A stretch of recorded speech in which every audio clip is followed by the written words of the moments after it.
Me'ila Daf Gimel. On va commencer par Bet Amoud Bet, la première ligne. C'est un seul sujet. Ibaya Lehu, I'alu, Mahu Sheyerdu. La Gemara nous présente un dilemme, un problème de halacha à propos de ce qu'on a étudié dans la Mishnah. Vous en souvenez, la première ligne de la Mishnah, qu'est-ce qu'elle disait? Kodshe Kadashim, Sheshahatan Badarom, Mo'alim Bahem. Shehatan Badarom, Vekibel Daman Batsafon, Batsafon, Vekibel Daman Badarom, Mo'alim Bahem. L'objectif de cette Mishnah, c'était de nous enseigner que parfois, même si le korban n'est pas kasher en tant que tel, il n'est pas sacrifiable, il est disqualifié. Mais tout de même, il revêt une dimension de sainteté. Il reste sacré. Et par conséquent, celui qui s'en servirait à des fins personnelles, par exemple, qui va manger la viande du korban qui n'est pas korbanisable, on n'a pas le droit de le sacrifier. Malgré tout, étant donné que lui en a profité, il a profité de quelque chose de sacré. Ça s'appelle en hébreu Me'ila, profanation. Et pour la profanation du sacré, on le sait, il y a généralement 3 sanctions. Premièrement, remboursement du capital, en hébreu, keren. Une pénalité, c'est qu'il faut rajouter un 5e, 25%, puisque 100% plus 25, ça fait que 25, c'est 1/5 de 125%. Donc c'est Homesh. En plus de cela, il y a un korban à apporter, qui s'intitule Hacham Me'ilot.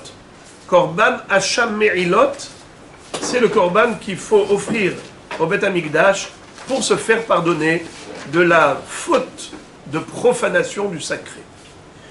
Hier, ce que nous avions appris dans la Mishnah, c'est que cette obligation d'apporter un korban Me'ila pour se faire pardonner, ce n'est pas uniquement lorsque le korban est kasher et que j'en ai profité. Même dans le cas où le korban n'est pas kasher, si j'en ai profité, ça s'appelle profanation du sacré. Car c'est vrai que d'une part, le korban n'était pas sacrifiable, il a été disqualifié pour une raison X ou Y, mais ça reste tout de même un korban. Ça reste quelque chose qui appartient à Dieu. Si tu te sers de quelque chose qui appartient à Kadosh Baruch Hu, ça s'appelle voler le Hekdesh, profaner le sacré. Alors on est Hayav Korban Me'ila pour cette Me'ila. On doit apporter le sacrifice expiatoire par rapport à cette faute de profanation qu'on appelle Me'ila. Ça, c'est ce qu'on a appris hier. Dans le cadre des disqualifications du korban, l'un des moyens de rendre le korban non sacrifiable, on avait vu, c'est lorsqu'on avait enfreint la mitzvah de Shrita. Par exemple, pour un korban hatat ou hacham ou ola, ce qui s'appelle kodshe kadashim, les korbanot qui sont saints des saints, les plus sacrés, sainteté supérieure. Ceux-là, il faut leur faire la shrita où exactement? Au nord du Misbéach. Tsafon à Misbéach. Comme il est écrit dans le Pasuk. Veshahat oto al yerech ha Misbéach, tsafona lifnei Hashem. Quel est le din s'il a fait la shrita dans le Darom, dans le sud, au lieu du nord? Eh bien, le korban est disqualifié. Très bien. Maintenant, qu'est-ce qu'on est en train d'étudier? La question que la Gemara va se poser est de savoir quel est le din im alu, ha-im yerdu, olo yerdu. Qu'est-ce que ça veut dire? On a une règle à propos du Misbéach, c'est que parfois, même des corbanotes qui ne sont pas cachers, a priori, mais a posteriori, ils sont cachers. C'est-à-dire, si le Kohen par erreur est monté avec le korban, il a posé sur le misbéach, bien que normalement il n'aurait pas dû le faire, mais une fois que c'est fait, c'est fait. C'est pas la peine de retirer ces corbanotes qui ne sont pas cachers, de les retirer immédiatement du feu. Non, laisse-les brûler sur le misbéach, ils sont considérés comme un korban kacher. Comme. Im'alu lo yerdu. C'est ce qu'on appelle l'ahmo shel misbéach. L'ahmo shel misbéach, ça veut dire que c'est le pain du misbéach. Voici quelques exemples concrets de ce qu'on appelle im'alu lo yerdu. Parce que le misbéach, il est mekadesh otam. Par exemple, halan, hayotse, hatame, shenishhat chutz lizmano ve chutz limkomo. Qu'est-ce que c'est que l'âne? Par exemple, le sang qu'on aurait dû asperger sur l'autel, ou les graisses qu'on aurait dû sacrifier sur l'autel, eh bien, normalement, ça doit se faire le jour même. Quand est-ce qu'on fait l'aspersion du sang et la combustion des graisses du korban? C'est le jour même où on a fait la shrita. Si on a attendu la tombée de la nuit, c'est pas bon. Ou bien encore plus, si ça a passé la nuit, ça s'appelle l'âne. C'est quoi l'âne? La lune, c'est passé une nuit.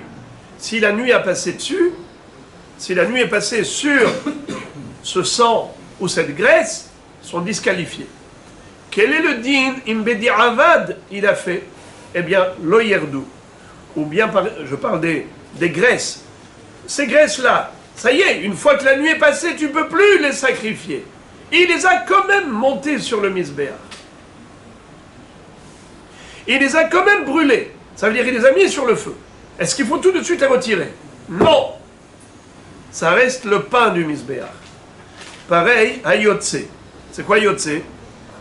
De la graisse qui est sortie du Beth Amikdash. Une fois que c'est sorti de l'espace, de l'enceinte du Beth Amikdash, cette graisse, elle est devenue pasoul. Maintenant, cette graisse qui est devenue pasoul, le Kohen s'est trompé, il a monté, il a posé sur le misbéach. Est-ce qu'il faut immédiatement la retirer? Réponse, non. Pourquoi? Étant donné que, Bedi Avad, le misbéach est mekadesh. Le misbéach, il le rend apte. Ou bien, par exemple, tamé. Cette graisse qui était au contact d'une source d'impureté. On peut pas la sacrifier. Mais malgré tout, Bedi Avad, une fois que le Kohen l'a posé, il n'a pas besoin de la retirer. Ou bien, si le shochet avait une mauvaise kavana, il a dit, je suis shochet avec l'intention de manger après le zman imparti. Ou bien en dehors du makom qui est imparti. Dans tous ces cas de figure, le korban n'est pas caché. Et tout de même, si Bedi Avad, le Kohen, l'a déposé sur le feu du misbéach, eh bien le misbéach va rendre apte et réhabiliter ce qui était à l'origine inapte. Alors répétons les 5. L'âne, yotse, tamé, shenishchat bekavana de chutz lizmano, ce qu'on appelle pigoul, et kavana chutz limkomo, ce qu'on appelle passou. Dans ces 5 cas de figure, Bedi Avad, im'alu lo yerdu. Alors maintenant, la question d'Agmara est la suivante. Iba yalehu i'alu mahu sheyerdu. Qu'en est-il du cas de figure de la Mishnah où on a dit que Koche Kadashim Shechitatan Batsafon? Quel est le din s'il a fait la Shechita Badarom? Au lieu de faire la Shechita Batsafon, il a fait le Badarom. Et maintenant, le Kohen s'est trompé, il a pris les graisses de cette bête, de ce korban, et il a monté là-haut, bien que normalement c'était disqualifié. Est-ce qu'il faut rapidement retirer ces graisses, oui ou non? Rabba Mahloket. Rabba Amar im'alu yerdu. Rabbi Yosef Amar im'alu lo yerdu. C'est une mahloket. tout simplement. Rabba dit, il faut les retirer, parce que le korban qui a été shrité badarom, au lieu de shrita batsafon, ça disqualifie totalement le korban, à tel point qu'il faut retirer, même Bedi Avad. Mais Rabbi Yosef est Mekil. Il dit Im'alou, lo yerdu. Rabbi Yosef dit Bedi Avad, si le Kohen s'est trompé, il a déposé sur le Mizbeach, il n'y a pas de panique, pas d'urgence, pas nécessité de retirer. Tu le laisses là-bas. Car Bedi Avad, a posteriori, tout va bien. Très bien. Maintenant, pour avancer, je vais vous faire une petite hakdama. Qu'est-ce qu'on a besoin de savoir pour continuer la suite? C'est que dans Masechet Zvachim, il y a là-bas une mahloket entre Rabbi Shimon et Rabbi Yehuda. Rabbi Shimon a une règle. Il donne le principe, la règle générale. Dans quel cas on dit Im'alou yerdu et dans quel cas on dit Im'alou lo yerdu? Que même si Bedi Avad, le Kohen s'est trompé, il a posé le korban là-haut, il faut retirer. Dans quel cas? Il nous dit comme ça. Tout dépend où a eu lieu le psoul. Bakodesh ou bien en pisulo bakodesh. Il y a parfois des problèmes qui ont eu lieu où? Dans le Beth Amikdash. Comme par exemple, tout ce que j'ai dit tout à l'heure. Halan, Hayotse, ça veut dire le korban quand il est arrivé ici. On a fait la shrita, tout allait bien. Après ça, il y a eu un problème. Il est devenu tamé, yotse, et l'âne, ou bien au moment de la shrita, il a eu une mauvaise kavana. Les problèmes sont survenus où? Dans l'enceinte du Beth Amikdash. Mais si le problème était déjà auparavant, dans ce cas-là, nous dit Rabbi Shimon, là, il n'y a pas de Bedi Avad. Par exemple, c'était une bête qui avait un défaut. Une bête qui avait un défaut. Le défaut a eu lieu pas dans le Beth Amikdash, déjà avant que la bête arrive. Le Pissoul n'était pas à Kodesh. Le Pissoul, il était avant d'arriver au Kodesh. Dans ce cas-là, Im'alou yerdu. Même Rabbi Shimon est d'accord que si le Kohen s'est trompé, il a posé les graisses là-haut, sur le bûcher de Mizbeach, il faut tout de suite les retirer. Pourquoi? Parce que même Bedi Avad, ce n'est pas kasher, même a posteriori. Quand est-ce qu'on dit qu'à posteriori c'est kasher? C'est uniquement pour un korban qui à l'origine était valable, et ensuite dans le Beth Amikdash, il y a eu des incidents, il y a eu des problèmes.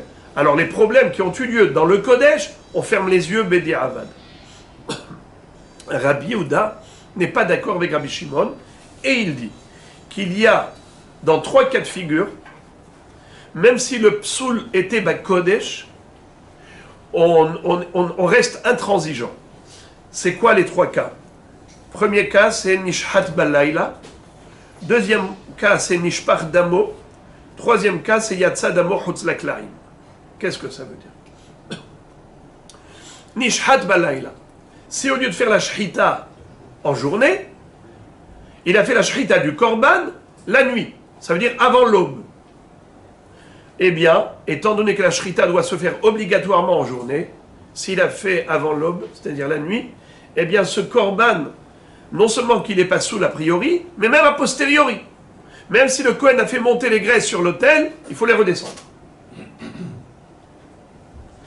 Deuxième cas, c'est Nishpach Damo.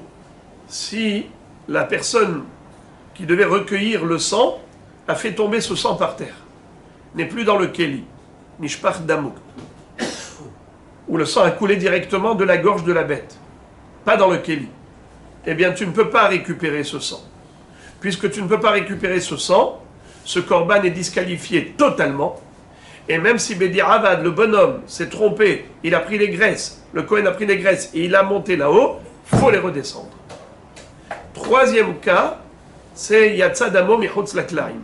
Si le sang du korban qui était dans le verre, au lieu d'aller asperger ce sang sur le Mizbeach, sur les angles du Mizbeach, il est sorti en dehors des Klaim, c'est-à-dire la limite du Rechal, là où le sang devait rester. Eh bien, le sang est disqualifié. Puisque le sang est disqualifié, il n'y aura pas d'aspersion et les graisses ne sont pas consumables. même si Bedi Avad, le Kohen, s'est trompé, il les a montés là-haut, il faut les redescendre. Voilà donc la mahloket entre Rabbi Yehuda et Rabbi Shimon Bar Yochai à ce propos. Maintenant, la Gemara va nous dire que la mahloket entre Rabba et Rav Yosef, Rabba qui était strict et qui a dit qu'en Nishhat Badarom, au lieu de Nishrat Batsafon, eh bien, à Filou Im'alou Yerdou. Même si le Kohen s'est trompé, il a monté les graisses là-haut, il faut les retirer. Pourquoi?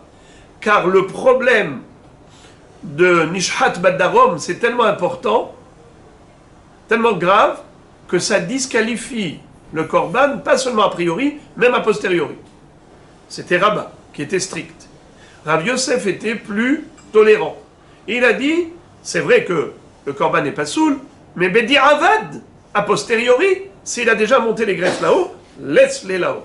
Im'alou, lo yerdou. Maintenant, la Gemara va se demander, Rav Yosef et Rabba, qu'est-ce qu'ils sont? Des Amoraïm, ce sont des Hachamim de l'époque de la Gemara. Et Rabbi Shimon et Rabbi Yehuda sont des Hachamim d'une époque antérieure. Ils sont de l'époque de la Mishnah, des Tanaïm. Alors maintenant, ces deux Amoraïm, Rabba et Rabbi Yosef, qui ont une mahloket à propos des graisses d'un korban qui a été shrité dans le darom au lieu du tzafon. Selon qui ils ont parlé? Selon Rabbi Shimon ou selon Rabbi Yehuda? Quel est le sens? Regardez comment la Gemara analyse.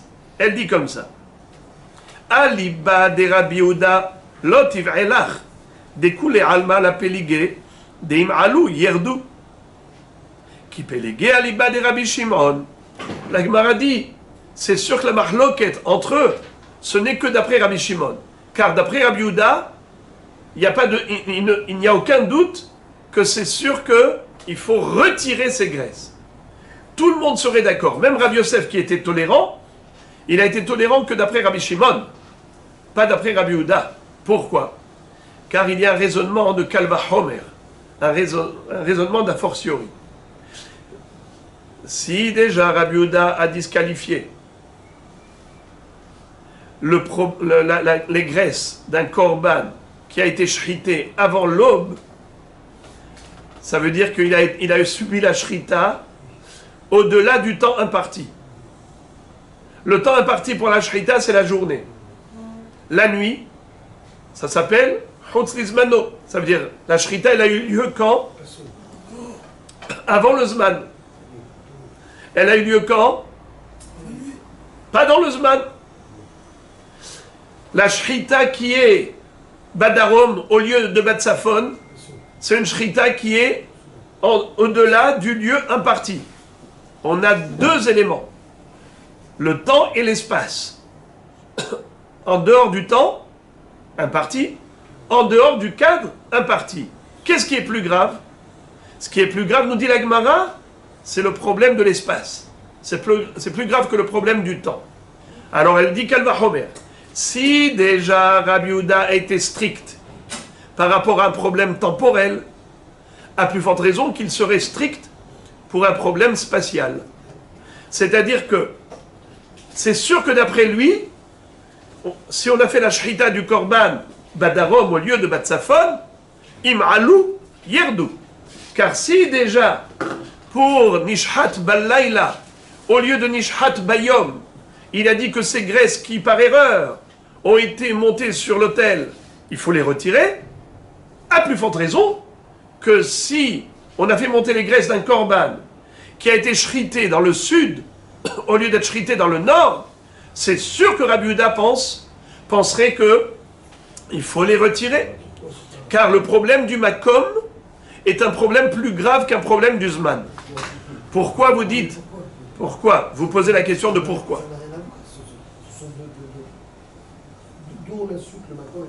Bonne question. Bonne question. La réponse, c'est que le Yom, par exemple Shabbat, à partir de quand ça commence Shabbat? Vendredi soir. À partir de quand commence Sukkot? La veille. Et pourtant, quand est-ce qu'on peut prendre le loulav? Qu'en journée, n'est-ce pas? Donc ça veut dire que il y a la journée de 24 heures, et pourtant il y a des actions qu'on ne peut faire que dans une partie de cette journée. Mais ça s'appelle tout de même, quand est-ce que c'est le Zman de loulav? C'est le Zman du 15 Tishri. Le Zman du loulav, c'est quand? C'est le 15 Tishri. Et pas la nuit. Et malgré tout, ça ne s'appelle pas Mechussar Zman. Ça veut dire qu'on est dans le Zman, mais comme si techniquement, on ne pouvait pas le faire. Mais on est dans le Zman. Voilà, c'est ça. C'est pour cela que, par exemple, Rabbi Shimon, il dit, il n'y a pas de problème. Dans le sens où le problème du Zman est inférieur au problème du Makom. Car dans le Makom X, Makom Y, c'est deux Mekomot. S'il y a un Makom qui est imparti, l'autre Makom n'est pas du tout approprié. Mais lorsqu'on est dans Yom Valaïla, on est dans le même Zman. Puisque Yom Valaïla, ça reste encore dans la même journée. Et malgré tout, si Rabbi Yehuda a été tellement intransigeant, tellement strict, que même si on est dans la même journée, il considère que le psoul de Laïla est un psoul disqualifiant, même a posteriori, que même si Bedi Avad, j'ai fait monter les graisses là-haut, il faut les redescendre, à plus forte raison qu'il dirait la même chose pour quelqu'un qui a été shochet ba darom, au lieu d'être shochet ba tsafon. Car le tsafon, c'est le makom imparti à la shrita. Et ce n'est pas le darom. Donc s'il a fait ba darom, c'est un psoul tellement disqualifiant que c'est sûr que Rabbi Yehuda dirait Im'alou yerdu. Donc la mahloket entre Rabbi Yosef et Rabba, qui sont des Amoraïm, c'est sûr qu'elle n'est pas par rapport à l'opinion de Rabbi Yehuda. Si elle a eu lieu, cette mahloket, c'est uniquement par rapport à Rabbi Shimon. Qu'a-t-il dit Rabbi Shimon dans Masechet Zvachim? Il dit une règle. Kol shepisulo bakodesh, im alou lo yerdu. Kol she'en pisulo bakodesh, im alou yerdu. Ça veut dire, si le problème survenu dans ce korban a eu lieu même avant d'arriver au Beth Amikdash, comme je dis, exemple, une bête qui est Ba'alat Moum, un défaut qu'a subi cette bête, c'était même avant qu'elle n'arrive au Beth Amikdash. Donc elle était disqualifiée même avant d'arriver au Beth Amikdash. Si Bedi Avad, on a fait la shrita de cette bête qui est Ba'alat Moum, tu as pris les graisses, tu les as montées sur l'autel, on dit Rabbi Shimon, il faut les retirer. Il faut les retirer. Elle était Ba'alat Moum. C'est un pissoul avant d'arriver au Kodesh. Mais si c'est un problème qui est survenu par rapport à ce korban dans le Beth Amikdash, comme j'ai dit, l'âne, Yotse, Tameh, Shhita, Bekavana, Shel Chutz Lizmano, Bekavana, Shel Chutz Limkomo, ça c'est des problèmes internes. Des problèmes internes, c'est vrai que les Khatrila, on est perfectionniste, mais Bedi Avad, on ferme les yeux. Si tu as fait monter les graisses là-haut, laisse-les. Laisse-les sur le Mizbeach. Le Mizbeach, il est Mekadesh. Comment ça s'appelle? Un Mizbeach Mekadesh. Le Mizbeach, il va le sanctifier, Bedi Avad. Alors maintenant, d'après Rabbi Shimon, qu'en est-il d'une Shrita Badarom au lieu de Batsafon? Eh bien, Rabbi Yosef, qu'est-ce qu'il dit? Je vois pas le problème. C'est sûr que Rabbi Shimon va dire que Bedi Avad, c'est kasher, car le problème est survenu, non pas en dehors du Beth Amikdash, le problème est survenu au moment de la Shrita. Il a fait la Shrita Badarom au lieu de Batsafon. Ce pissoul, il est où? Bakodesh. Si c'est Bakodesh, alors tout va bien dans le meilleur des mondes. Bedi Avad, s'il est monté là-haut, eh bien tu le laisses. Ça c'est simple, limpide comme l'eau de roche. Celui qui est incompréhensible, c'est Rabba. Rabba va dire un chidouche phénoménal. Il va dire, même Rabbi Shimon, qui est généralement tolérant par rapport à tous les problèmes internes, les problèmes du Korban qui ont eu lieu à l'intérieur du Kodesh, mais pas pour le problème du lieu imparti à la Shrita. Badarom, au lieu de Batsafon, là, même Rabbi Shimon serait strict et intransigeant. Et même a posteriori, il exigerait de retirer les graisses de sur le misbéach. Pourquoi? Écoutez son chidouche atomique. Il dit que une shrita badarom, au lieu de shrita batsafon, c'est comme si on avait étranglé la bête. C'est comme si tu avais pris la bête et au lieu de faire la shrita, tu l'as tuée par strangulation. Est-ce que ça s'appelle shrita? Non. Puisque ça ne s'appelle pas shrita, quel est le din si on avait pris la bête korban et on l'avait étranglée? Est-ce qu'après on peut prendre les graisses et les monter sur le misbéach? Évidemment que non. Et quel est le din si le Kohen s'est trompé, il a monté les graisses sur le misbéach? C'est sûr qu'il faut les retirer. Pourquoi? Parce que cette bête n'a pas été shritée, elle a été étranglée. Rabba va te dire qu'une shrita badarom, au lieu de shrita batsafon, c'est comme hanika, c'est comme une strangulation. Pourquoi? Car la shrita batsafon, c'est la shrita que la Torah a exigée pour un korban qui est Kodesh Kadashim. Si tu as fait la shrita ailleurs que dans ce lieu, et tu me ramènes une bête morte, en fait cette bête-là, que tu as fait la shrita je ne sais où, tu m'as ramené une nevela là, tu m'as ramené une charogne. Moi je veux une shrita ici. Tu fais une shrita ailleurs qu'ici, et tu me ramènes la bête déjà morte d'ailleurs, c'est comme si tu l'as étranglée ici. Parce que tu m'as ramené une bête morte. C'est une charogne. Aux yeux de la Torah, c'est une charogne. Et donc si c'est une nevela, de toute évidence, la graisse est disqualifiée, même a posteriori, même Bédéraman. Ça, c'est la logique que donne Rabba pour argumenter la halakha qu'il a donnée selon Rabbi Shimon. Il dit, d'après moi, même Rabbi Shimon serait d'accord que des graisses d'une bête qui a été shritée badarom au lieu de batsafon, afin obédi avad, im alou, yerdou. Mais comment Rabbin peut déterminer, lui, qu'une shrita faite à la roche, en définitive, devient une strangulation? Qu'est-ce qui lui fait dire que c'est une shrita normalement? Qu'est-ce qui lui fait dire, lui, que ça peut devenir une strangulation? Sur quoi il s'appuie pour dire que c'est une strangulation? Bravo. Excellente question. La réponse, c'est la logique qui lui fait dire ça. Quelle est la logique? La logique, c'est que lorsque, je prends un exemple, quelqu'un qui marque un but dans le football, n'est-ce pas? Le ballon est arrivé au but. Qu'est-ce qu'on dit? Ils ont gagné le match. Le ballon est passé juste à côté du but. Juste à côté du goal, comment ils appellent ça? Le goal? La cage. La cage. Juste à côté de la cage. Alors qu'est-ce que tu dis? Ils ont perdu. Tout le monde pleure. Qu'est-ce que ça veut dire ça? Quelle différence? Mais le ballon, il est parti en face. J'ai envoyé le ballon, il est parti. Quelle différence? Mais là, c'est dans la cage. Là, c'est à côté de la cage. Le makom imparti, c'est une shrita. Le makom non imparti, c'est pas une shrita. C'est comme une strangulation. C'est comme... Donc c'est le seul cas où dans le football, on comprend. Hein? J'ai compris, c'est le seul cas où dans le Kodesh, Voilà, bravo. ça serait interdit. Is very good. Yes. Alors maintenant, on va lire ça dans les mots.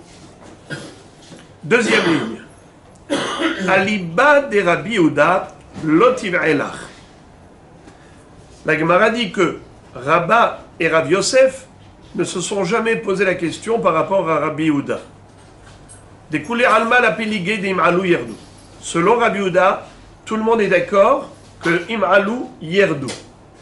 Et c'est Tosfot qui donne cette explication que je vous ai donnée tout à l'heure. C'est le Kal Vachomer. Si déjà Rabbi Yehuda a disqualifié une shrita, même Balaïla, par rapport au Yom, de Chutz Lizmano, qu'à plus forte raison, Chutz Limkomo, a posteriori, si déjà il a disqualifié même a posteriori une shrita Chutz Lizmano, à plus forte raison, une shrita Chutz Limkomo. Ki tib'elach, pardon, qui péligé, je suis dans la 4e ligne, qui péligé, s'il y a une mahloket entre Rabba et Rav Yosef, aliba de Rabbi Shimon. C'est uniquement par rapport à Rabbi Shimon, qui dans Masechet Zevahim avait donné un principe. Lequel? Kol shepisulo bakodesh im'ala lo yered. Si le problème est survenu dans le Kodesh, alors Bedi'avad, si tu as monté les graisses là-haut, ne les retire pas. Laisse-les brûler sur le Mizbeach. Mizbeach Mekadesh. Quand est-ce qu'il faut retirer ces graisses, même a posteriori, que impisulo eno bakodesh? S'il y avait eu un problème qui est survenu avant d'arriver au Beth Amikdash, comme par exemple un défaut dans la bête qui était là même avant que la bête n'arrive au Beth Amikdash. Alors, comment considérer la Shrita Badarom au lieu de Shrita Batsafon? Rav Yosef, qui est Rabbi Shimon, Rav Yosef dit, eh bien c'est un problème qui est survenu où? Dans le Kodesh. Shrita Badarom au lieu de Shrita Batsafon, c'est un problème interne, à l'intérieur du Beth Amikdash. Donc c'est sûr que Rabbi Shimon dirait, Im'alu lo yerdu. Rabba, c'est lui qui est chidushik, c'est lui qui est surprenant. Qu'est-ce qu'il dit? Amar lecha, il va te dire, Ad kan lokama Rabbi Shimon. Quand est-ce que Rabbi Shimon te dit que Im'alu lo yerdu pour des problèmes qui sont bakodesh? Et là, banitanin lemata, shenetanan lemala, o banitanin lemala, shenetanan lemata. Ou les olam de shahatan de kibel daman batsafon.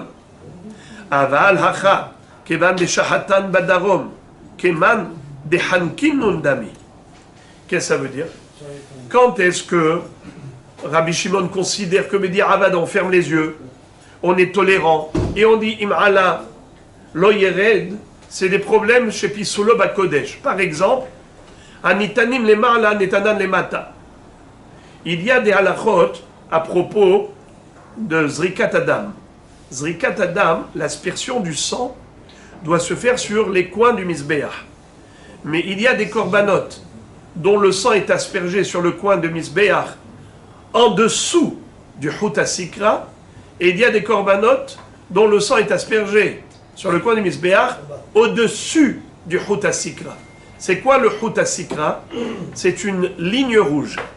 C'était un trait rouge qu'on avait tracé dans le contour du Mizbeach. L'autel était entouré en plein milieu d'une ligne rouge. Combien mesurait la hauteur du Mizbeach? 10 coudées. N'est-ce pas?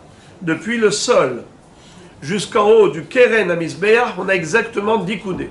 Eh bien, à 5 coudées, à la hauteur de 5 coudées, c'est-à-dire le milieu de la hauteur du Mizbeach, on allait tracer une ligne rouge qui nous permettait de démarquer le haut du bas. Et donc, lorsque, par exemple, pour le Korban Ola, la Torah nous dit qu'il faut asperger le sang sur les coins du Mizbeach, c'est en bas. Pour le Korban Hatat, c'est en haut. Ou bien pour Ola Tarof, le Ola Tarof c'est où?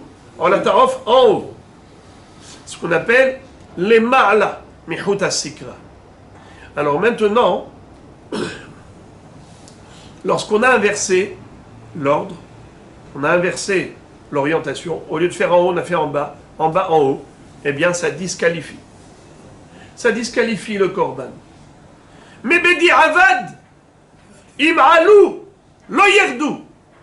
Bedi Avad, si on a inversé la position, au lieu de faire l'aspersion du Korban Ola en bas, on l'a fait en haut, ou Korban Hatat, au lieu d'en haut, on l'a fait en bas, et le Kohen s'est trompé, il a déjà mis sur le Mizbeach, est-ce qu'on va dire tout de suite retirer? Non. Im'alu lo yerdu. C'est qui nous a dit ça? Rabbi Shimon, n'est-ce pas? Et même Rabbi Yehuda est d'accord, sauf pour certains cas. Alors là, il nous dit comme ça, Pisulo Bakodesh. Ce genre de Pisulo Bakodesh va dire que Im'alu lo yerdu. Mais dans le cas de Shrita Badarom, au lieu de Shrita Batsafon, là il nous dit, bien que ce soit des problèmes qui sont à l'intérieur du Beth Amikdash, dans l'enceinte du Beth Amikdash, il dit, mais malgré tout, la Shrita, dans un lieu qui n'est pas convenable, Rabbi Shimon comparerait cela à quelqu'un qui a étranglé la bête. Là, tu peux pas me dire que Rabbi Shimon dirait que Bedi Avad, c'est quand même kasher. Et donc les graisses qui sont là-haut, laisse-les là-haut. Pas du tout. C'est évident que une bête qui a été étranglée, c'est pas une bête shritée. Et elle n'est pas seulement disqualifiée a priori, elle est disqualifiée même a posteriori. Voilà donc comment Rabba fait dire à Rabbi Shimon que Shrita Badarom, au lieu de Shrita Batsafon, ça disqualifie à tel point la bête que même Bedi Avad, Im'alou, lo yardou. Voilà ce qu'on a dit oralement. Maintenant, on a lu dans les mots. Kevan de Shahat Badarom, Keman de Hankinun Dami. C'est quoi Hankinun? C'est quoi? Bravo. Hanak. Strangulation. Maintenant qu'on a bien compris la marloquette entre Rabba et Rabbi Yosef, la Gemara adresse une objection à Rabba à partir de notre Mishnah, celle que nous avions apprise hier. Tenan, regardez la citation. Kodshe Kadashim, Sheshechatan Badarom, Mo'alin Bahem. Nous avions vu dans la Mishnah que des korbanot qui appartiennent à la catégorie Kodesh Kadashim, une Kedusha suprême. Qui est-ce qui veut me rappeler les trois korbanot qui s'appellent Kodesh Kadashim? Ola, Hatat et Hacham. Ceux-là, Shechitatan, Batsafon, dans le nord. On avait vu dans la Mishnah que si par erreur il a fait la Shrita Badarom, alors, bien que le korban est disqualifié, tout de même, il continue d'incarner une dimension de sainteté. Puisque le korban reste kadosh, si quelqu'un par erreur aurait mangé de cette viande ou l'aurait vendue, ça s'appelle profiter. Qui dit profiter du sacré, dit profaner. Qui dit profaner, doit se faire pardonner par keren, homesh, ve hacham. Hacham me'ilot. Tu as profané le sacré, tu dois apporter tout le nécessaire pour la réparation de ta faute. Korban me'ila. La Mishnah nous a dit, bien que le korban a été mal shrité, il a été shrité dans le darom au lieu du tzafon, il continue d'être kadosh à tel point que mo'alin bo. Si quelqu'un s'en est servi, si quelqu'un l'a mangé par erreur, il est hayav korban me'ila. Alors maintenant la Gemara pose une question nucléaire à Rabba, et elle lui dit Bish lama le Rav Yosef niha et la le Rabba kashia. Encore d'après Rav Yosef, je comprends pourquoi il y a Me'ila, puisque Rav Yosef a dit que Bedi Avad im'alou lo yerdu, Bedi Avad im'alou lo yerdu. Les graisses d'un tel korban, si a posteriori le Kohen les avait posées sur le Misbeyach, elles restent là-bas. Ça veut dire que ça reste korban kasher dans Bedi Avad. C'est kadosh. Mais d'après Rabba qui a dit que même Bedi Avad, il faut les retirer de là-haut. Et pour quelle raison? Quelle est la raison qu'on a donnée? Parce que c'est comme si la bête avait été étranglée et pas ashritée. Une bête qui est étranglée. Un korban qui est étranglé, qui n'est pas shrité. Ce korban n'est plus kadosh. S'il n'est plus kadosh, donc il n'y a pas de Me'ila. Alors Rabba, je ne comprends pas. Comment tu peux dire im'alou yerdu? Mais si im'alou yerdu, ça veut dire qu'il n'y a plus de Gdusha. S'il n'y a plus de Gdusha, pourquoi il y a Me'ila? Pourquoi la Mishnah nous a dit que celui qui utiliserait cette bête-là, même après sa mort, c'est considéré comme une profanation du sacré? Mais il n'y a plus de sacré d'après toi. C'est comme si on avait étranglé la bête, tu as dit. Alors pourquoi il y a ici profanation du sacré? Il n'y a plus de sacré puisqu'elle a été étranglée, cette bête. C'est une question très forte, mais écoutez la réponse surprenante.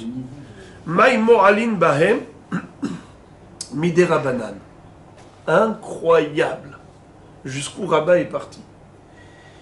Il nous dit que la Mishnah que nous avions apprise hier, qui nous disait que même si on s'est trompé de lieu et qu'on a fait la shrita du korban badarom au lieu de batsafon, il y a Me'ila, pourtant c'est considéré comme une strangulation et pas comme un abattage rituel, il dit en réalité, il n'y a pas de Me'ila. Puisqu'il a étranglé la bête, il n'y a plus de sainteté. Il n'y a plus de sainteté. S'il n'y a plus de sainteté, alors il n'y a pas de issour d'en profiter. De la même façon que Im'alou Yerdou, pourquoi tu dis Im'alou Yerdou? Même Bedi Avad, même a posteriori, si tu as posé les graisses là-haut, tu les descends. Pourquoi tu les descends? Car il y a zéro Kedusha dans ce korban. Si il y a zéro Kedusha, alors pourquoi le profanateur s'appelle profanateur? C'est pas un profanateur puisqu'il n'y a pas de sacré. Qui dit profané dit que l'objet était sacré, mais tu me dis qu'il y a eu strangulation, il a été étranglé. Étranglé, il n'y a plus de sainteté. Donc s'il n'y a plus de sainteté, il n'y a plus de Merila, il n'y a plus de profanation. Il répond à la question, il dit, tu veux savoir, quand la Mishnah t'a dit que ça s'appelle profanation, c'est que Midera-Banan. Minatora, il n'y a pas de sainteté, donc il n'y a pas de profanation. Et Minatora, il y avait besoin de aucune réparation. Qui est-ce qui a dit qu'il faut une réparation? C'est les Hachamim. Pourquoi? Parce qu'ils ont dit, si les gens vont voir que tu te sers de cette bête qui a été shritée, eux, ils ne savent pas que shrita badarom, shrita batsafon, c'est disqualifiant, que c'est comme une strangulation. Eux, pour eux, il y a une shrita normale. Pour eux, si tu permets d'utiliser cette viande, quoi, on a le droit de profaner le sacré? Les gens, ils vont venir à profaner le sacré, ils vont dire, tiens, on a autorisé. C'est pour ça que Hachamim sont prévoyants. Hachamim ont des lunettes que nous n'avons pas. Eux, ils voient les problèmes d'après. Ils disent, il faut interdire.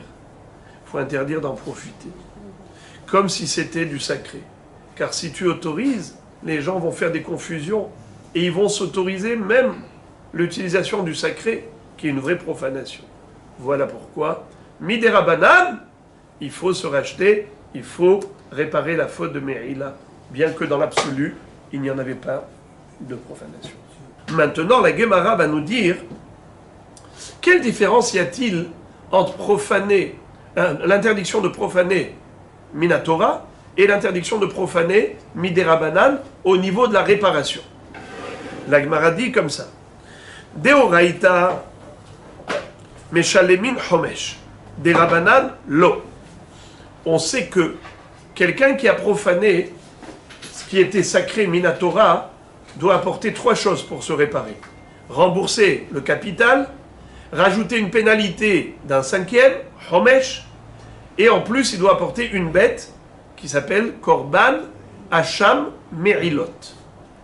Mais celui qui a profané que ce qui était sacré Midera Banan, il doit rembourser que le Keren.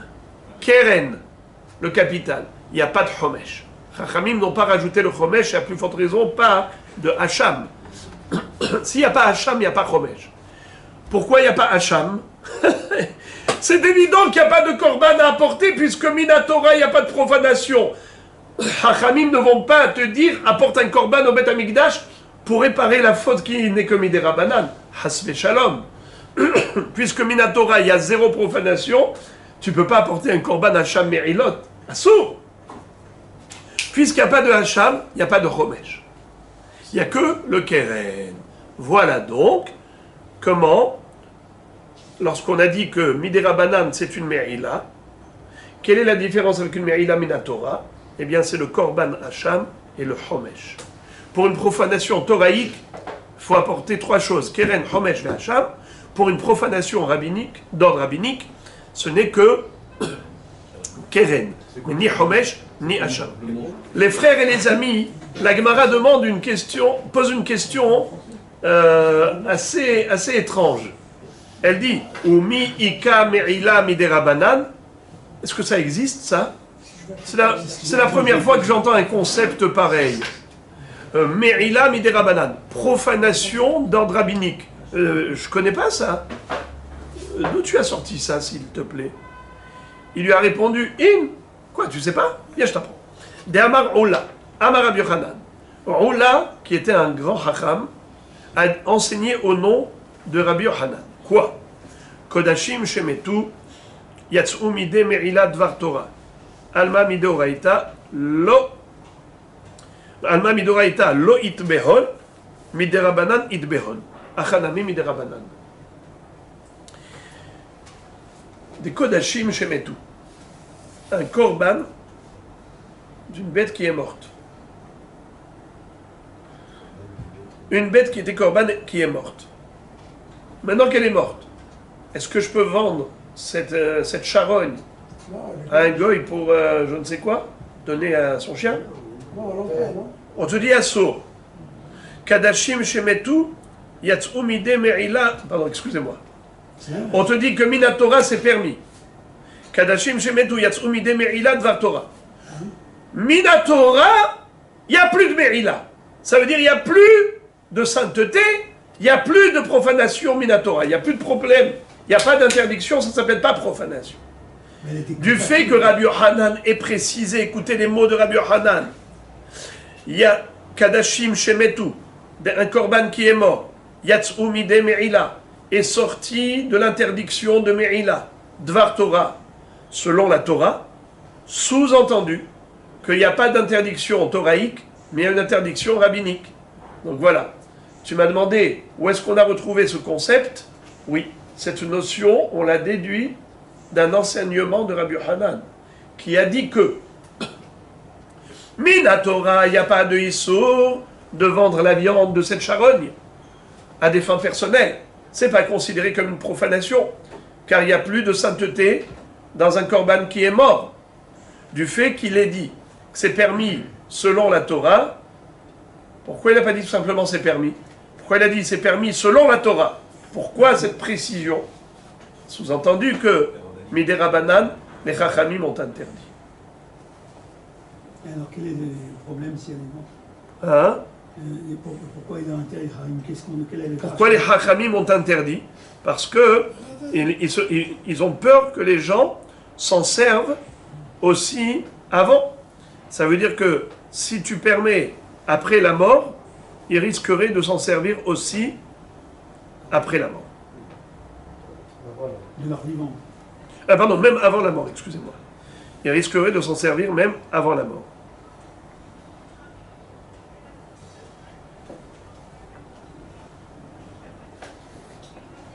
Très bien.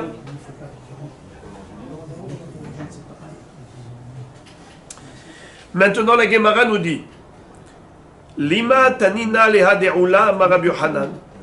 La Gemara pose la question, elle dit je ne comprends pas pourquoi Rabbi Yochanan avait besoin de nous enseigner cette halakha. Kadashim shemetu en bahem me'ila dvar Torah. Un korban qui est mort, minatora, il n'y a pas de me'ila. Sous-entendu, il y a Issur me'ila miderabanan. Franchement, Rabbi Yochanan, toi tu es un Emora, tu ne vas pas me répéter ce qui est écrit dans les Mishnayot. Tu m'enseignes des choses que je ne pouvais pas comprendre tout seul. Mais là, c'est une Mishnah. Qu'est-ce qu'elle dit, la Mishnah? La Mishnah me dit que Shechita Badarom, bien que ce soit pas caché, ça disqualifie le korban, mais tout de même, je n'ai pas le droit d'en profiter. Et si j'en ai profité, je suis Hayav Korban Me'ila. D'accord? Pourtant, là-bas, c'était considéré comme c'était mort. On avait dit non, pas Hayav Korban Me'ila. Non. Pourquoi? Parce que c'est comme une strangulation. Alors si c'est pas Korban Me'ila Minatora, c'est quoi cette Me'ila? Miderabanan. Alors répétons. Shrita Badaron, c'est comparé à une strangulation. Strangulation, c'est un Korban Shemet. Est-ce qu'il y a une Me'ila Minatora? Non, c'est Me'ila que Miderabanan. Très bien. Ça, c'est la Mishnah finalement. Finalement, c'est ce que nous a enseigné notre Mishnah. D'après Rabbah. C'est notre Mishnah qui l'a enseigné. Alors, qu'est-ce que Rabbi Yochanan nous enseigne de plus? Boker Tov. Rabbi Yochanan, tu m'enseignes une chose qui est déjà écrite dans la Mishnah, mais toi, tu es venu à l'époque des Amoraïm. Or, déjà à l'époque de Tanaïm, on a déjà écrit Mo'alin Bahem. Et Rabbah nous a dit que c'est Mo'alin Bahem Miderabanan. Alors, c'est quoi le chidouche de Rabbi Yochanan? Allez, regardez Rabotai, c'est beau, c'est beau. Afalgab de Tanina, c'est vrai, tu as raison. Bien que ce soit déjà écrit dans la Mishnah, Itzterir de Oula. Il fallait que Oula vienne au nom de Rabbi Hanan nous rajouter un chidouche. Lequel? Sal kada tachamina, hacha lo bedile min nehon, aval kadashim shemetu, ho'i lo bedile min nehon, ima afilu me'ila miderabanan lo, kamashmalan. Qu'est-ce que ça veut dire? Les gens, ils ont peur de profaner le sacré. De ce fait, quand ils voient une béhéma qui a été shritée, ils disent, attends, elle a une shrita. C'est comme une bête qui est normale, c'est un korban normal. Korban normal, hasve shalom, moi je ne vais pas toucher. D'accord? Alors, de ce fait, il n'y a pas de risque. Tandis que Behema Shemeta, une bête qui a été strangulée, qui a été étranglée, donc celle-là, les gens se disent, ah, il n'y a pas de risque. Les gens ne vont pas faire de confusion entre une bête qui est morte, d'accord, et une bête qui a été shritée. Normalement, il n'y a pas de confusion possible. Les gens ne sont pas bêtes. Pourquoi tu veux interdire de profiter d'une bête qui a été étranglée ou une bête qui est morte toute seule, de peur que les gens se servent d'une bête normale? D'accord? Et comment les gens vont faire une confusion pareille? Ça c'est une bête morte, ça c'est une bête shritée. Alors c'est pour cela que Rabbi Hanan il vient te dire, les Hachamim ont étendu l'interdiction de profiter d'une bête, pas seulement une bête qui a été shritée badarom, mais même d'une bête qui est morte toute seule, une charogne normale. Même une charogne classique, même d'elle on n'a pas le droit de s'en servir. Une bête korban qui est morte, aussi bien qu'un korban normal qui a été shrité dans le sud au lieu du nord, les deux bêtes, Hachamim ont interdit d'en profiter. Donc ça, c'était nécessaire de nous le dire. Tu ne pouvais pas comparer le cas d'une bête morte au cas d'une bête shritée badarom. Ce sont deux chidushim de deux niveaux différents. Et c'est pas parce que je t'ai enseigné le niveau 1 que tu vas comprendre tout seul le niveau 2. Il fallait le dire. Il ne va pas sans dire. Est-ce que je me suis fait comprendre? Je répète dans des mots plus simples. On a posé une question à Rabbi Hanan. Ou là, au nom de Rabbi Hanan. Qu'est-ce que tu viens m'enseigner de plus? A priori, ton chidouche est déjà inscrit dans la Mishnah. Comment? Par sous-entendu. La Mishnah nous a dit que Shahat Badarom, au lieu de Shahat Batsafon, Mo'alin Bahem. Et après, on s'est posé la question, Mapitom Me'ila? Me'ila? Mais il ne peut pas y avoir de Me'ila, puisque c'est comme une strangulation. Réponse de Rabat, c'est une Me'ila que Midera Banan. C'est sûr que Midera Banan d'en profiter. Mais Minatora, il n'y a pas de problème. La Gemara dit, pourquoi c'est que Midera Banan? Pourquoi Minatora, il n'y a pas de problème? Parce que c'est comme étranglé. D'accord. Alors dans ce cas-là, pourquoi Rabbi Hanan avait besoin de me dire qu'une bête qui est morte, c'est comme étranglé, il y a Issour Midera Banan d'en profiter? Mais c'est déjà écrit dans la Mishnah. La réponse de la Gemara à cette question, quel est le chidouche de Rabbi Hanan? A priori, il va de soi. Si dans la Mishnah on a dit que Mo'alin Bahen Midera Banan par rapport à Shrita Badarom au lieu de Shrita Batsafon, parce qu'on a comparé Shrita Badarom à une strangulation, donc il en va de soi que, de toute évidence, il devrait y avoir Issour Dera Banan, même pour un korban qui est mort tout seul. Pourquoi Oula, au nom de Rabbi Hanan, a eu besoin de nous l'enseigner? Mais c'est ce qui en ressort de notre Mishnah. Réponse, c'est qu'une bête qui est morte, naturellement les gens sont dégoûtés. Une charogne, ça écœure le commun des humains. Et donc de toutes les façons, les gens ne vont pas s'en servir. On aurait pu croire que là, les Hachamim n'avaient pas besoin de faire une takana, de faire une gezera, pour interdire de se servir de cette bête, parce que de toutes les façons, personne ne va se servir de cette bête, parce que ça écœure. Comme ça dit Rashi. Rashi dit, mais issé, kadashim shemetu, denevelot ninhu, mais issé, bedile minayu inche. Ima filu miderabanan litbeu be'ila, deha bedile minayu. J'aurais pu penser que les Hachamim n'avaient pas besoin de décréter la loi de Me'ila sur cette charogne qui de toutes les façons ne sera exploitée par personne puisque les gens sont dégoûtés de ça. Mais par contre, Itzterich Ade'ula, c'est pour ça qu'on a eu besoin le Hidush de Oula. Pourquoi? Parce que la Mishnah, elle parlait de Kadashim chez Shachatan Badarom, Lobedilein Sheminayu, Mishum Davar Gar Shishina Bahem Mikol Makom, Bikashrut Nishhatu, Velo Bedile Minayu Inche, Lachim Oralin Bahem. Qu'est-ce que ça veut dire? Pourquoi est-ce qu'il y a Me'ila, Miderabanan? Parce que les gens ne prennent pas de distance par rapport à cette bête, parce qu'ils s'imaginent que c'est une bête qui a été shritée. Donc voilà, tout va bien. Elle n'est pas cachère en tant que korban, mais elle est tout de même shritée, donc ils ne sont pas écœurés. Donc ils peuvent naturellement être tentés de s'en servir.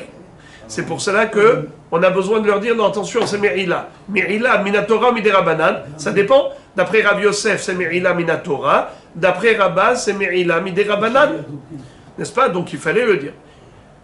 C'était normal qu'on devait décréter Miderabanan, une interdiction. Tandis qu'une bête qui est une charogne, qui de toutes les façons écœure les gens, on aurait pu penser que les Chachamim n'auraient pas eu besoin de faire une gezera, de décréter une interdiction d'en profiter, et c'est ça le chidouche. Le chidouche, c'est de nous dire que oui, malgré tout, Chachamim ont trouvé nécessaire d'instituer Me'ila, même pour une charogne, même pour un korban qui est mort. La Gemara conclut le sujet avec une question, à nouveau toujours par rapport à cette réponse. Qu'est-ce que tu me dis? Que la charogne, c'est un chidouche. De dire qu'un korban qui est mort tout seul, et que malgré tout, Rachamim ait décrété une interdiction d'en profiter sous forme de Me'ila, c'est-à-dire que l'interdiction s'appelle profanation du sacré. Pourquoi Rachamim ont interdit de peur que les gens viennent ensuite à faire des confusions? Mais le problème est le suivant. Metu nami tanina. Même ça, ce décret rabbinique, il figure déjà dans une Mishnah, Daf Yotret, dans Maseret Me'ila, nous verrons cette Mishnah, et a priori, ça découle de la Mishnah. Donc un enseignement qui découle de la Mishnah ne peut pas être réenseigné une deuxième fois par un Mora, qui est un Hacham, qui est ultérieur au Mishnayot. Comme on a dit tout à l'heure, les Moraïm ne font pas du plagiat, ne font pas d'un duplicata. Ce qu'elle a dit Mishnah, moi je répète. Boker Tov, on ne va pas réinventer le monde. Alors la question d'Agmara est la suivante. Même cela, même dire que il y a Me'ila, Miderabanan, pour un korban qui est mort, et donc cette charogne est frappée d'interdiction au niveau du profit, même ce chidouche, il figure dans une Mishnah. Regardez laquelle Mishnah. Il est écrit comme ça. Hanehene mina hatat, keshehi haya, lo ma'al ad shivgom, ou keshehi meta, kevan shenehena kol shehu, ma'al. Qu'est-ce que ça veut dire? Un korban hatat, c'est un korban qui est kodesh kadashim. On n'a pas le droit de profiter du kodesh kadashim, une bête même vivante qui est korban. Mais attention, pour que la Me'ila soit considérée Me'ila, il faut profiter de manière à ce que la bête a subi une baisse de valeur. Comment? Par exemple, c'était un mouton. Le mouton, il avait de la laine. La laine, elle a une valeur. Moi, je viens et je tonds une partie de cette laine. Quand j'ai tondu une partie de cette laine, maintenant le mouton, il coûtait par exemple, par rapport à la quantité de laine, il coûtait 1000 shekels. Maintenant, il coûte 1 shekel de moins. 1 shekel de moins.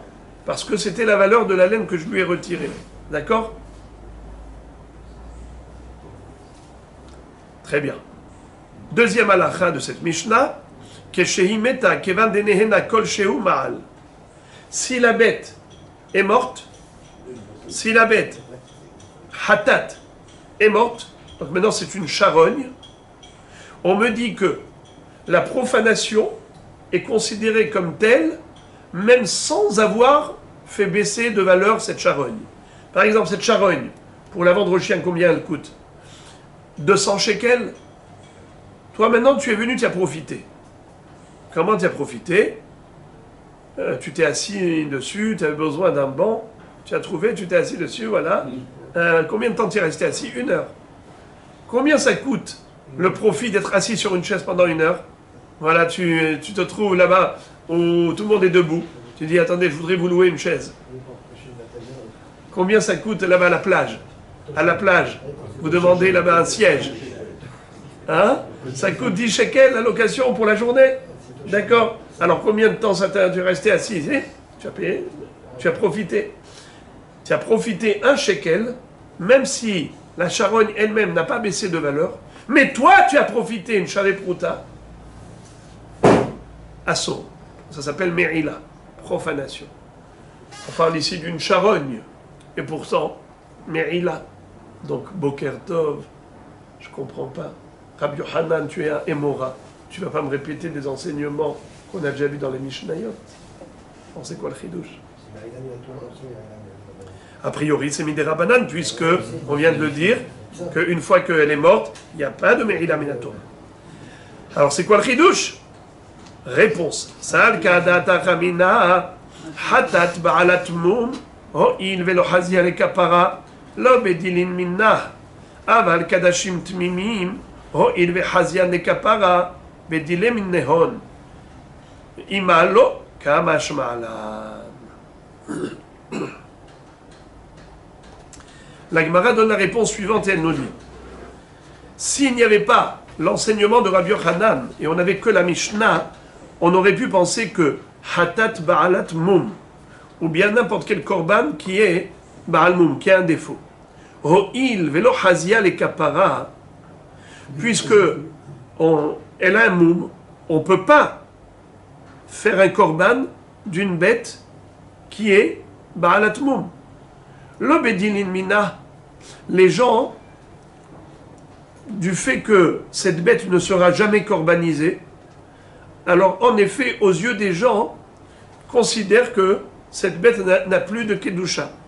Dès qu'elle a un défaut, aux yeux des gens, cette bête, puisqu'elle ne sera pas sacrifiée, n'a plus de kedusha à leurs yeux. Et donc, si en plus elle est morte, donc, ils vont dire, c'est sûr que maintenant, on a le droit d'en profiter. J'ai complètement oublié de vous dire une chose essentielle dans la citation de la Mishnah. J'ai dit Anehene mina hatat. Keshi haya lo ma'al chivgom. Excusez-moi. Une chose que j'ai oublié de dire, c'est que cette Mishnah parlait d'un hatat ba'alat mum. Donc je reprends. La question de la Gemara était est la suivante.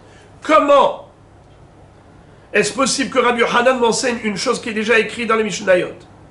Puisque dans la Mishnah d'Afiut Het, nous voyons que quelqu'un qui profite d'un korban hatat, qui est Ba'al Mum, en réduisant la valeur de cette bête, de ce korban. Par exemple, il a tendu la laine à hauteur d'une prouta. Et donc maintenant, cette bête, elle coûte moins cher qu'auparavant. Ça s'appelle Merila. Tandis que si cette même bête va mourir, eh bien, on est encore plus strict. Et on considère que la Merila est interdite, pas seulement s'il a tendu la laine et qui a réduit de valeur, même sans réduction de valeur de la bête. Le simple fait d'avoir profité, lui, un profit qui coûte une prouta, ça s'appelle Merila. Comme j'ai dit, quelqu'un qui va s'asseoir dessus pendant quelques heures, eh bien, pour louer une chaise, pendant quelques heures, ça coûte une prouta. Il a profité d'une prouta. Même si la charogne n'a pas baissé de valeur, malgré tout, il s'appelle Merila. Ça s'appelle Merila, et évidemment Midé Rabanan, puisque la bête est déjà morte. Donc tu vois que c'est déjà écrit dans la Mishnah. C'est quoi ton chidouche? Le chidouche est la suivante. Ça, le kadata famina hatat ba'alat mum. Ho'il velo hazia le kapara l'obdilin mina. Aval kadashin tmimim. Ho'il ve hazia le kapara obdilin minehon. Imalo kamash ma'alan. Nous aurions pu croire que, dans quel cas les hachamim ont considéré qu'il fallait décréter une loi d'interdiction de profiter de la charogne. C'est seulement la charogne d'une bête qui, étant vivante, c'était hatat ba'alat mum. Alors, du fait qu'elle avait un mum de son vivant, les gens automatiquement disaient une bête pareille n'est plus corbanisable. Et puisqu'elle n'est plus corbanisable, donc une fois qu'elle est morte, elle n'a plus aucune interdiction. Et donc les gens auraient pu profiter facilement. C'est pour cela que Hachamim avait besoin de décréter la loi interdit. Même si ce hatat Baal Mum est mort, n'en profitez pas.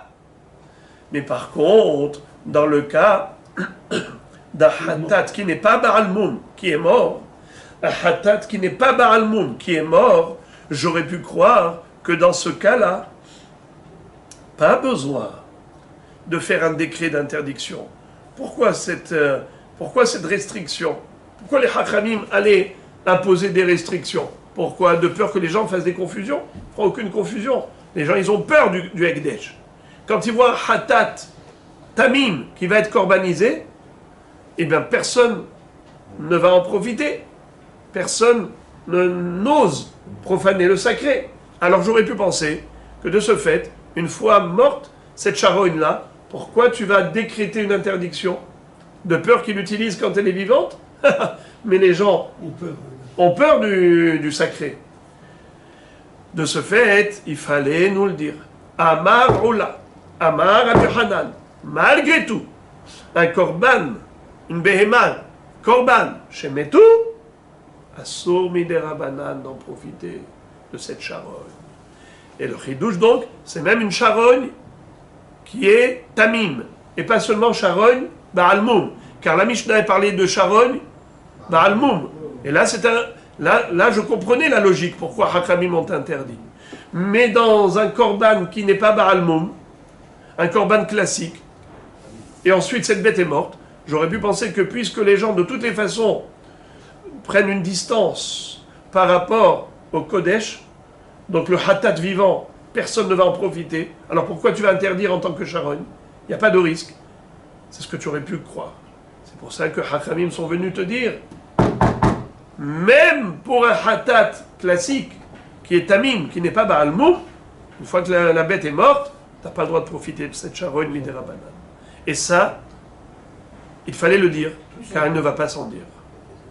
Alors la Gemara conclut en disant, Vehatat shemeta midba me'ila, ok, tu m'as convaincu, mais maintenant permets-moi de te contredire, Rabbi Hanan. Tu me dis qu'en effet, Hachamim ont décrété que quoi? Qu'une charogne d'une bête qui est même classique, un korban classique qui est mort, eh bien, on n'a pas le droit de profiter de la charogne Midé Rabanan. Excuse-moi, j'ai trouvé écrit juste le contraire. Ve'atnan hataot ametot u'ma'ot ha'olchot leyam ha'melach lo nehenin ve'lo mo'alin. Il est écrit que une hatat ameta, vous savez c'est quoi hatat ameta? Hatat ameta, il y a 5 sortes de hatat qu'on enferme dans une pièce et qu'on laisse crever de faim. Par exemple, un hatat dont le propriétaire est mort. Le propriétaire avait désigné une bête comme korban hatat. Et ensuite il est décédé. Cette bête ne sera pas sacrifiée pour un mort. Qu'est-ce qu'on fait de cette bête? On l'enferme dans une chambre et on la laisse crever de faim. Deuxième cas de figure, c'est hatat chez chipru ba'alea, chez nitkapru ba'alea. Quelqu'un qui a perdu sa bête, qui était korban hatat. Il a pris une autre bête à la place. Maintenant il a retrouvé la première. La première elle est hatat, mais il ne peut pas la sacrifier puisqu'elle a déjà sacrifié une. Alors, qu'est-ce qu'on fait? On l'enferme. Tout ça, c'est à la Chalé Moshe Messinaï. Également, Vlad Hatat, bravo. Tmurat Hatat aussi. Qu'est-ce que c'est Vlad Hatat? Korban Hatat qui était enceinte et qui a donné naissance à un petit. Ou bien, Temurat Hatat, si on a fait échange. Et on a dit, cette bête, elle sera à la place de celle-là. On n'a pas le droit de le faire, mais si tu l'as fait, il y a une contamination du Kodesh. La Kedusha de l'une passe sur l'autre. Et par conséquent, la deuxième, elle est Kadosh, mais tu ne peux pas la sacrifier puisque tu sacrifies déjà la première. Alors, la deuxième, on l'enferme. Et le cinquième cas, c'est le Korban Hatat, Yotse Dofen. Alors maintenant, quel est le din d'une bête Hatat Hameta? Une Hatat qui est destinée à être enfermée. Un Korban qui est destiné à être enfermé dans une chambre. Maintenant, quelqu'un a profité de cette bête. Vous entendez? Vous entendez la question? Quel est le din de cette bête Hatat qu'on doit enfermer? Quelqu'un a profité. Alors, la elle est comme ça. Midi Rabanan, on n'a pas le droit d'en profiter. Mais Bedi Avad, l'homoalin. Qu'est-ce que ça veut dire l'homoalin? Il n'y a pas de dinin de Merila. Ça veut dire qu'il n'y a pas de nécessité de se faire pardonner, d'apporter le keren et de rembourser, nanani, nanana. Il n'y a rien. Donc tu vois que il n'y a pas de din de Merila, même pas Midi Rabanan, pour un korban qui est mort. Car Kalva Homer, si déjà un korban qui est condamné à mort, qu'on doit enfermer dans une pièce, tu me dis qu'en te servant de cette bête même de son vivant, par exemple tu l'as fait travailler ou autre, tu n'es pas dans le cadre de la profanation, à plus forte raison que si la bête elle est totalement morte, que c'est une charogne, c'est sûr que tu ne t'appelles pas profanateur, donc il n'y a même pas de Merila, même pas Midera Banane. On peut considérer qu'elle est déjà potentiellement morte, mais qu'elle est enfermée. C'est ça. Et malgré tout, on a dit qu'il n'y a pas de Merila, à plus forte raison une vraie morte. Réponse, Amré, Hataot ametot behayehen bedilin min nehon, leapukecha de mehayin lo bedilin min. La réponse à Gemara, c'est que une hatat ameta, les gens ont une distance. Ils prennent une distance. Pourquoi? Étant donné que tout le monde sait qu'on va l'enfermer, puisqu'on va l'enfermer, alors les gens ont peur de s'en servir. À plus forte raison que si cette bête-là, elle est morte, qu'elle est dégoûtante, écœurante, personne ne va s'en servir. Pourquoi tu as besoin de l'interdire? Par contre, dans le cas où la bête, Ba'alat Moum, n'est-ce pas? Une bête qui est Ba'alat Moum, qui est morte, puisque les gens se disaient, de toutes les façons, on ne va pas la sacrifier, de toutes les façons, on va la vendre. Qu'est-ce qu'on fait avec un Korban Ba'al Moum? Vous connaissez la règle. On va au marché et on vend. Celui qui achète cette bête qui a un moum, qui a un défaut, il va la manger. Par exemple, elle a une paupière qui est déchirée, une lèvre qui est déchiquetée, eh bien, celui qui va l'acheter, il va la manger. Et l'argent qu'on a obtenu de cet achat est kadosh. On va acheter avec ça une nouvelle bête qui est parfaite qu'on va sacrifier.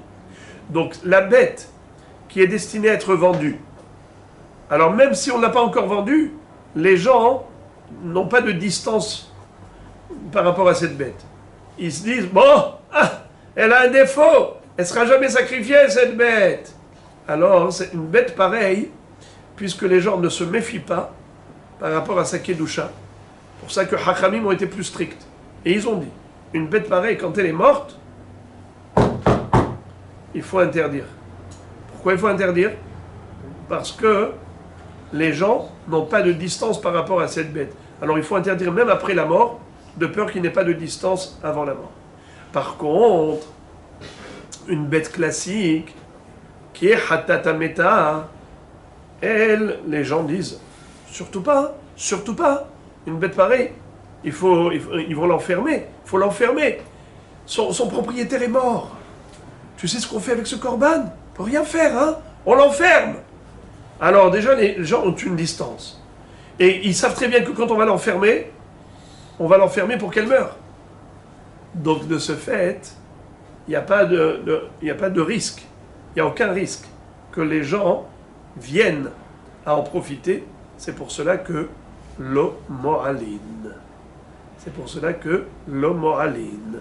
La pukera de mechaim de lo bedinin mine. Voilà Rabotai, on a terminé un sujet.